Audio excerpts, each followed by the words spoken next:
नमामि शमीशाननिर्वाणरूपं विभुं व्यापकं ब्रह्मवेदस्वरूपम् अजं निर्गुणं निर्विकल्पं निरीहं चिदाकाशमाकाशवासं भजेऽहम् निराकारमोङ्कारमूलं तुरीयं गिराज्ञानगोतीतमीशं गिरीशं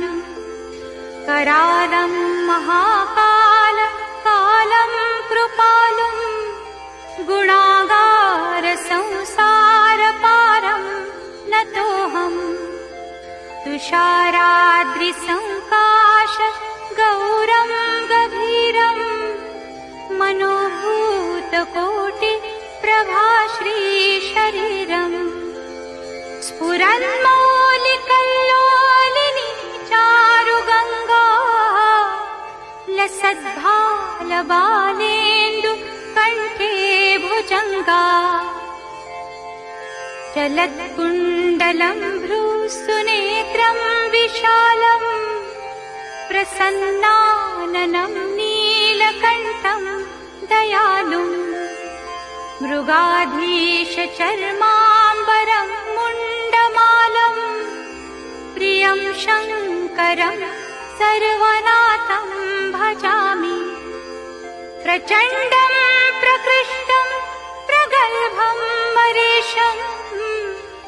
अखण्डं मजं भानुकोटिप्रकाशम् त्रयशूलनिर्मूलनं शूलपाणिं भजेऽहं भवानीपतिं भावगम्यम् कलातीतकल्याणकल्पान्तकारी सदा सच्चिदानन्ददाता पुरारी चिदानन्दसन्दोहमोहापहारी प्रसीद प्रसीद प्रभो मन्मथारी न यावत् उमानाथ पादारविन्दं भजन्ति हलोके परे वा नराणाम् न तावत् सुखं शान्ति सन्तापनाशं प्रसीद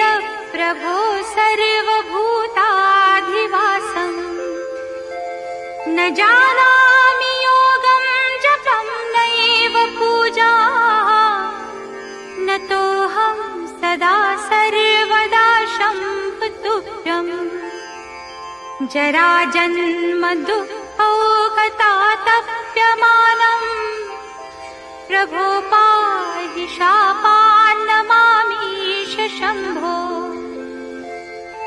रुद्राष्टकमिदं प्रोक्तम् विप्रेण हरतुष्टये ये पठन्ति नरा भक्त्या तेषां शम्भुः प्रसीदति इति श्रीमद् रामायणे विप्रकृतं रुद्राष्टकं श्रीशिवार्पणमस्तु। ॐ शान्ति शान्ति शान्ति।